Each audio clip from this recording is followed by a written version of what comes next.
Kaj prinaša pridobitev v Kažnikovi hiši za Gornjesavski muzej? Ja, Gornjesavski muzej Jesenice že vrsto let skrbi za samo vsebino hiše, pri tem skrbimo za promocijo arhitekture kot tip alpske hiše, potem skrbimo pa tudi za muzeološke razstave, ki so predvsem etnološkega tipa. Predstavljamo tako bivanjsko kulturo 19. stoletja, ki se osredotoča predvsem na rateško nošo, ki je posebnost tega okoliša. Seveda že kar nekaj let opažamo, da pada število obiskovalcev, predvsem tujih, tako da se je že moja predhodnica Irena Lačen-Benedičič ukvarjala s tem problemom in je pristopila k sodelovanju s Turizmom Kranjska Gora in skupaj so seveda prišli do rešitve, katero danes lahko obiskovalci spoznavajo v sklopu Kažnikove hiše. Gre za escape muzej, ki ni osredotočen samo na eno sobo, kjer se vse skupaj dogaja, ampak praktično gre do aktivnosti escape muzeja preko vseh muzejskih zbirk po celotni hiši, tako da obiskovalci lahko muzejske vsebine doživijo tudi zelo aktivno. V kratkem lahko rečemo, pridite sami, poglejte si, zagotavljam vam, da bo izkušnja izobraževalna in hkrati tudi zabavna. In Rateče ohranjajo sklop kulturne dediščine. Seveda Rateče ohranjajo sklop kulturne dediščine. Ne smemo pozabiti, da imajo Rateče tudi rateški rokopis, ki datira v letu 1380 in gre za enega najstarejših rokopisov pisanih v slovenskem jeziku. Tako da imajo bogato tradicijo, bogato zgodovino in to je vredno ohraniti in seveda tudi razširiti glas naokrog. Hvala. Hvala tudi vam. Tudi letos tek trail po Julijskih Alpah. Kakšen je bil rezultat v lanskem letu?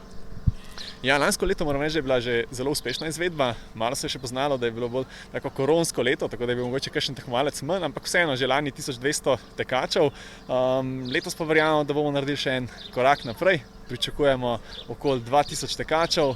Že zdaj imamo tekače prijavljenih 47 držav sveta, tako da zaenkrat gre vse po planu in res že komaj čakamo, da pride tale september, ko je tek tudi na sporedu. In kje po Julijskih Alpah bo potekal ta trek? Ja, glavna destinacija je Kranjska Gora, kjer so tudi cilji vseh razdalj. Razdalje so 10, 15, 30, 60, 100 in 170 km. Potem pa štart 30-kilometrske razdalje je na planini pod Golico, nad Jesenicami.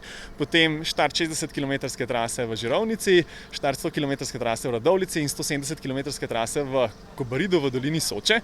Medtem ko 10-ka v 15-ka sta pa krožne v Kranjski Gori.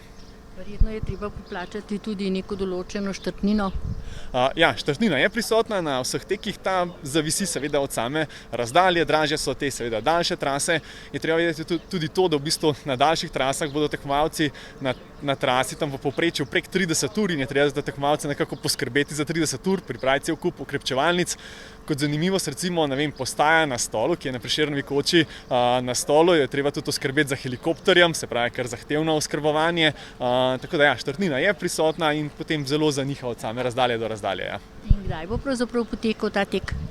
Tek bo na sporedu od 16. do 18. septembra, se pravi malce razpotegnen datum, zato ker štarti dolgih razdalj so že v petek, to je na 170 in 100 km, potem pa v soboto štarti še na 60, 30, 15 in 10 kilometrskih razdaljah in zadnje tekmovalce pričakujemo pa v cilju šele v nedeljo, zato v bistvu od petka do nedelje sam potek dogodkov. In od kje vse pričakujete tekače? Največ jih bo še vedno iz Slovenije, drugače pa res iz praktično celega sveta, tudi zelo oddaljenih destinacij, kot je Amerika, Brazilija, Kostarika, pa potem iz Azije, iz Indonezije, Irana, afriška celina je tudi pokrita, Južna Afrika, Slonokoščena obala, Maroko, tako da ja, praktično cel svet, ampak najbolj številčno bo še vedno tukaj iz bližnje okolice, se pravi Slovenija, pa potem Hrvaška, Avstrija, Italija, tudi Madžarska, Poljska, tako da ja, zanimiva druščina. In do kdaj potekajo še prijave? Prijave so možne do začetka septembra, tako da zdaj kar intenzivno rastejo prijave v zadnjih dneh, moram reči. Drugače pa ja, tisti zadnji, ki bodo še lovili prijave, je zadnji dan za prijavo 5. september. Hvala lepa. Hvala vam. Svoje vrata je odprl butik Hotel in restavracija Milka, kjer je bila restavracija Milka že včasih zelo poznana, bo verjetno sedaj še bolj predstavljena. Dino Katalinič, pozdravljeni. Pozdravljeni, hvala lepa. Ja, včasih je že sloves gostilne Milka seže tako rekoč v 9. vas in tudi zdaj si želimo, da bi segla tako daleč, pa mogoče še kakšno vas naprej. Je pa res, da je stavba že potrebovala, bom rekel, malo obnove, je že bila v zelo utrujenem obdobju in izkoristili smo ta čas med korono, da smo se lotili prenove. S tem smo pa tudi zamenjali koncept. To se pravi, iz prejšnjega gostišča smo zdaj ustvarili eno fine dining restauracijo, to se pravi, gre za tako imenovano počasno hrano ali slow food, kjer za kosilo in za večerjo nudimo hodne menije oziroma degustacijske menije. Za kosilo imamo 4 in 7 hodni menij, medtem ko za večerjo imamo pa 7 oziroma 10 hodni menij. Naš kuhar David Žefran je 32-letni letnik, ki je se izučil v bistvu malo po Sloveniji, malo po svetu. Delal je dosti po Ljubljani in pa tik pred korono je delal v 3 Michelinovih zvezdicah v Francnu, gostilna, ki je v Štokholmu.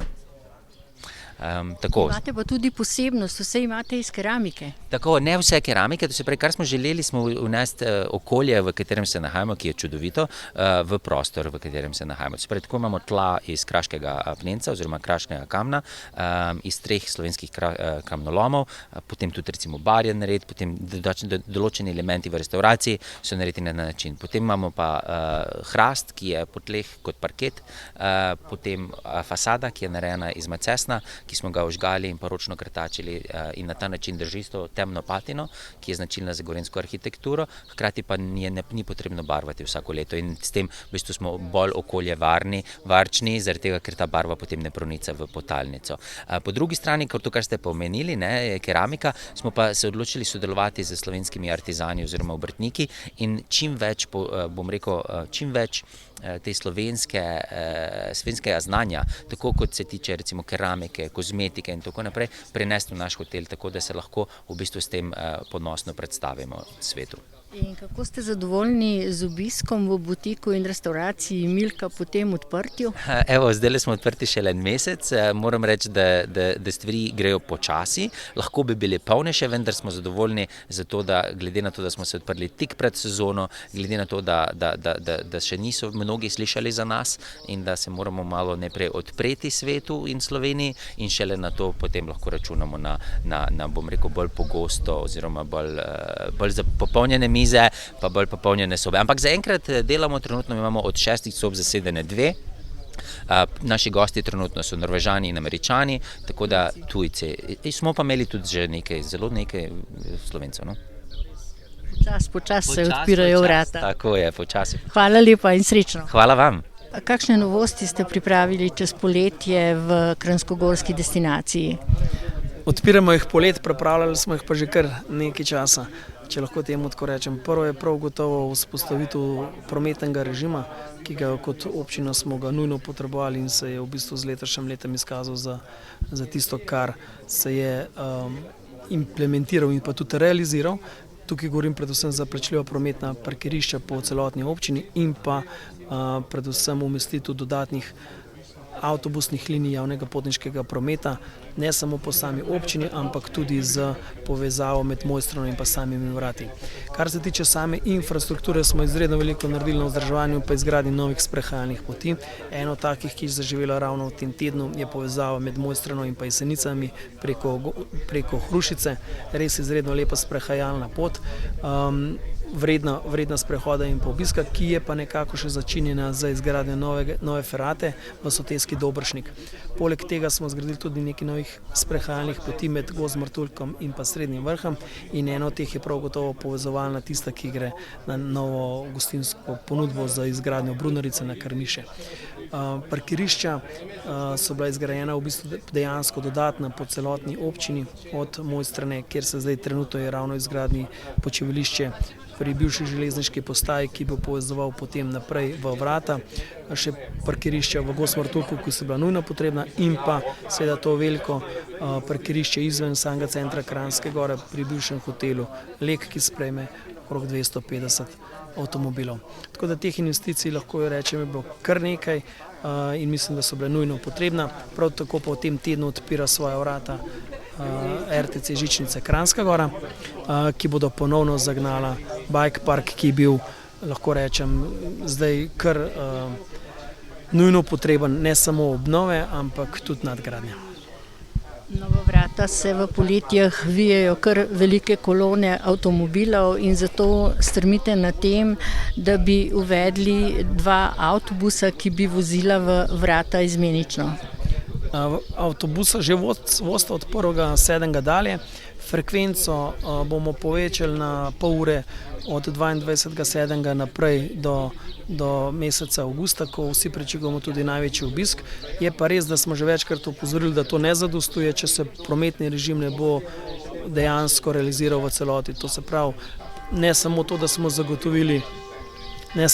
smo zagotovili preplastitev, ki dejansko ni omejila obiska, ampak ga je dejansko povečala, ampak predvsem, da zagotovimo omejitev na način, da se vzpostavi ali prvič zapornica ali drugič prometni režim, ki bo preprečeval obisk vrat, ko bodo parkirišča v sami dolini polna.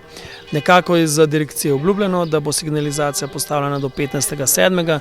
in mi dejansko resnično upamo, da bo temu tako. No, vozijo pa tudi posebni avtobusi iz Rateč, pa ne samo za turiste, temveč tudi lahko za občane občine Kranjska Gora. Ja, res je. V letošnjem letu turistični avtobus ni namenjen samo obiskovalcem. Obiskovalci ga lahko uporabijo in se z njim popeljejo po dolini preko celega dneva. Cena karte je 3 evre, za občane Kranjske Gore pa je ta avtobus v letošnjem letu brezplačen. Letos se poletne prireditve organizirajo tudi na Olimpijskem trgu v Mojstrani in ne samo v Kranjski Gori. Kdaj se začenjajo v Kranjski Gori in kdaj v Mojstrani? S začetkom poletne sezone, s 1.7. smo dejansko se odločili, da je obisk Mojstrane z leti tako narasel, da sigurno potrebujemo tudi neko razvedrilo ali pa sprostitev v večernem času. Zato smo se odločili, ker je res trg Olimpijcev to omogoča v Mojstrani, da poletno dogajanje preselimo ne samo v Kranjski Gori, ampak ga preselimo tudi v Mojstrano. Preko celega poletja, vse vikende bojo koncerti na osrednjem trgu. Jaz verjamem, da bo to izredno dobra ponudba in pa neka popestritev, pa ne samo za obiskovalce, ampak tudi za same domačine oziroma za krajane, ki tam živijo, da gredo zvečer, se sprehodijo in uživajo v bistvu v zvokih tako domačih, kot pa tudi tujih izvajalcev.